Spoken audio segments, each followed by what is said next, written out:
ഈ നാടിന്റെ ശരിയുടെ പക്ഷത്തു നിന്ന് ജയിലിൽ പോകേണ്ടി വന്നാൽ ജയിലിൽ പോകാനും മടിക്കാത്തവരാണ് കമ്മ്യൂണിസ്റ്റുകാർ എന്നതുകൊണ്ടാണ് ആ 8 സഖാക്കൾ അവിടെ കിടക്കുന്നത്. ബാലഗോകുലം പരിപാടിയിൽ രക്ഷിതാക്കളുടെ സമ്മതമില്ലാതെ കുട്ടികളെ കൂട്ടിക്കൊണ്ടുപോയത് തെറ്റ്. ഇത് നിങ്ങൾ കൂട്ടിക്കൊണ്ടുപോയി ആ കുട്ടികളെ വീട്ടിലെത്തിക്കാനുള്ള മര്യാദയെങ്കിലും കാണിക്കണ്ടേ? അത് കാണിക്കാതെ സ്കൂളിൽ രാത്രി സമയം കുട്ടികൾ തനിച്ചിരിക്കുന്ന സമയത്ത് തൻ്റെ മകൾ എവിടെയെന്ന് അന്വേഷിച്ചു പോകുന്ന രക്ഷിതാവിൻ്റെ ഉത്കണ്ഠയിൽ നിന്ന് ഒരു ചോദ്യം ചോദിച്ചു പോയി, എവിടെയാണ് എൻ്റെ മോള്?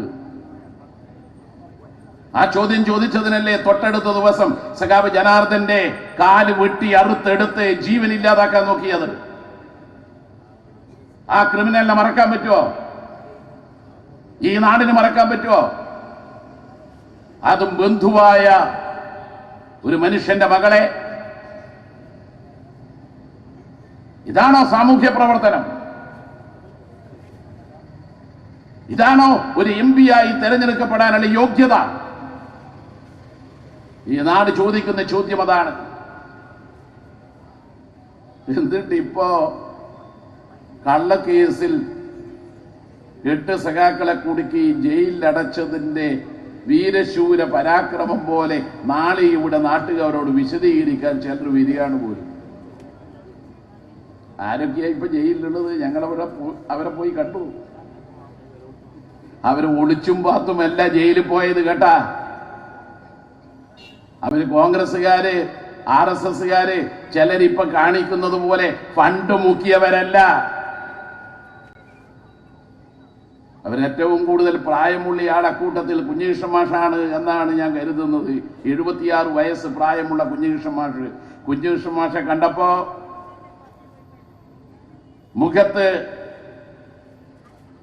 ഒരു നിരാശയുമില്ലാത്ത മനുഷ്യൻ, ഒരു കമ്മ്യൂണിസ്റ്റിന്റെ സ്ഥൈര്യത്തോടുകൂടി മറ്റുള്ളവരോട് സംസാരിക്കാൻ കഴിയുന്ന കുഞ്ഞികൃഷ്ണൻ മാസ്റ്റർ. ജയിലിൽ കിടക്കുന്ന 8 പേരിൽ 4 പേരും 70 വയസ്സ് കഴിഞ്ഞവരാണ്.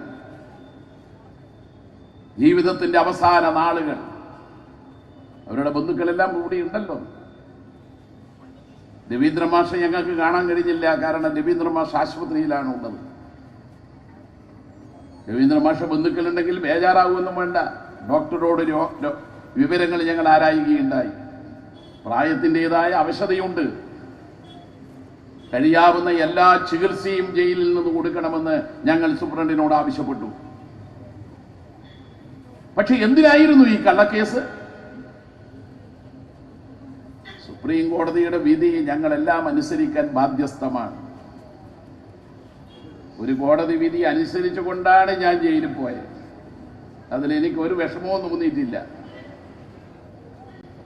ഇനിയും ഈ നാടിന്റെ ശരിയുടെ പക്ഷത്തു നിന്ന് ജയിലിൽ പോകേണ്ടി വന്നാൽ ജയിലിൽ പോകാനും മടിക്കാത്തവരാണ് കമ്മ്യൂണിസ്റ്റുകാർ എന്നതുകൊണ്ടാണ് ആ 8 സഖാക്കൾ അവിടെ കിടക്കുന്നത്.